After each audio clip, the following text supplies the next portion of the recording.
Apa itu dongeng? Nah, dongeng adalah cerita yang belum diketahui kebenarannya. Jadi kebenarannya itu belum diketahui, termasuk dongeng tadi ya, tikus dan ular tadi adik-adik.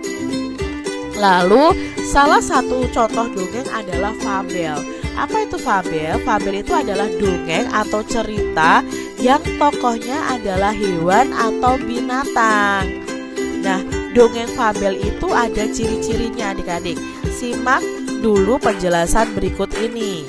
Ciri-ciri fabel atau dongeng yang tokohnya binatang itu pasti yang pertama adalah menggunakan hewan sebagai tokoh ceritanya. Lalu tokoh hewan itu memiliki karakter dan sifat seperti manusia. Ular dan tikus tadi kan bisa berbicara, mempunyai sifat seperti manusia. Padahal kenyataannya kalau di sekitar kita tikus dan ular itu kan tidak bisa bicara adik-adik. Mereka juga tidak bersahabat ya, mereka saling makan kalau di dalam kenyataannya. Tapi dalam cerita ini tokoh hewan itu memiliki karakter dan sifat seperti manusia. Lalu cerita fabel itu memiliki alur cerita ya, lalu memiliki pesan-pesan kebaikan di dalam cerita tersebut. Dalam dongeng itu ada unsur-unsurnya adik-adik. Yang pertama, dalam dongeng itu pasti ada tokoh. Tokoh itu yang berperan dalam cerita tersebut. Lalu ada latar. Latar itu apa Kak Citra? Latar itu tempat terjadinya dongeng. Nah, dongeng tadi itu terjadinya di mana? Di gurun pasir adik-adik. Yang ketiga itu ada watak atau sifat dari masing-masing tokoh dalam dongeng. Nah, tadi misalnya kalau ular ya, wataknya itu pemalas karena tidak mau mencari makan ya. Lalu dia wataknya juga iri kepada si tikus. Lalu kalau tikus tadi wataknya apa? Oh, dia itu cerdik ya, banyak akalnya, misalnya seperti itu. Yang keempat adalah amanat.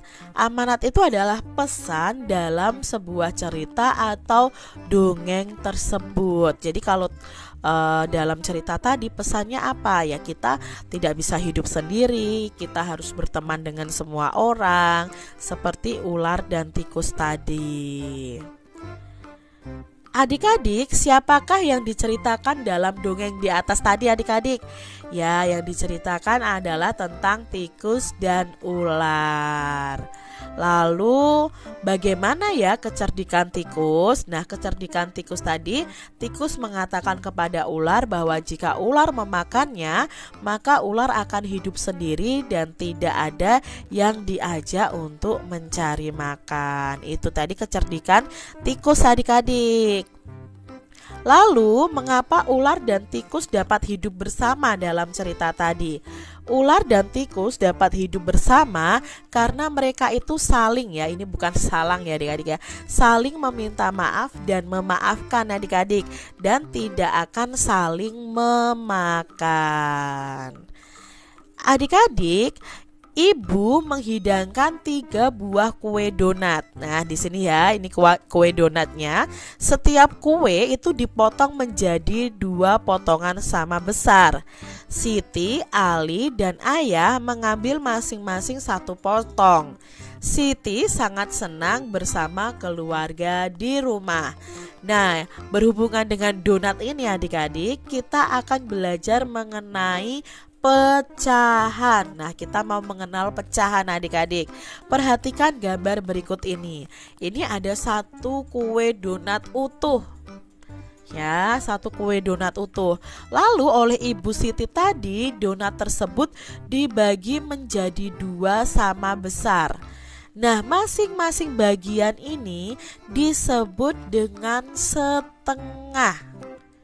Ya, masing-masing bagian ini disebut dengan setengah. Lah, kalau Kak Citra misalnya 1 donat utuh tapi dibagi 2 tidak sama besar, misalnya seperti ini. Apakah ini setengah? Ini bukan setengah. Setengah itu kalau dibagi menjadi 2 sama besar. ya. Ini dikatakan setengah, berarti ini ya kue donat setengah untukmu, setengah untukku. Berarti kalau setengah itu berarti harus dipotong 2 sama besar. Nah, ini satu donat. Lalu dibagi menjadi 2, maka ada 2 bagian donat yang sama besar.